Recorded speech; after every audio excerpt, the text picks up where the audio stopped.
السلام علیکم ورحمۃ اللہ وبرکاتہ۔ بھی یہ حدیث جو آپ نے بھیجی ہے آیت سورہ رحمان کی آیت و بھی آلائے ربکما تکذبان کے جواب میں،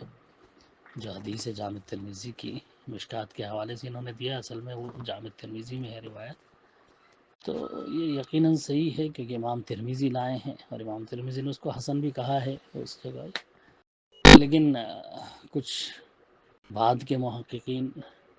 کسی نے حسن کہا، کسی نے ضعیف کہا، البانی صاحب نے صحیح کہا،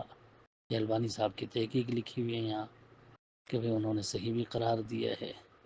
تو اب اسی کو تحقیق کو زیادہ تر یہ پیش کرتے ہیں۔ حقیقت تو یہ ہے کہ جب ہم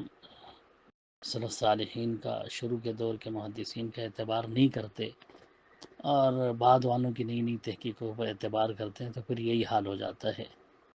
کہ ایک نے تحقیق کری تو عمل چھوڑ دیا، دوسرے نے تحقیق کری تو اب صحیح قرار دے رہے ہیں، لیکن عمل چھوٹا ہوا ہے، عمل پھر بھی نہیں کر رہے صحیح قرار دینے کے بعد بھی۔ تو اللہ تعالیٰ آسانی کرے، اسی لیے کہا جاتا ہے کہ ابھی سلف صالحین نے جو تحقیق کری،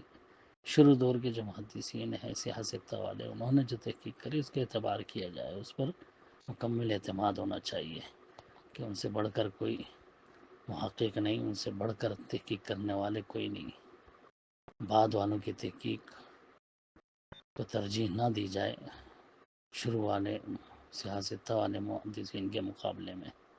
یہ تو بار بار ہم کہتے رہے ہیں، لیکن اب آہستہ آہستہ آ رہے ہیں اسی طرف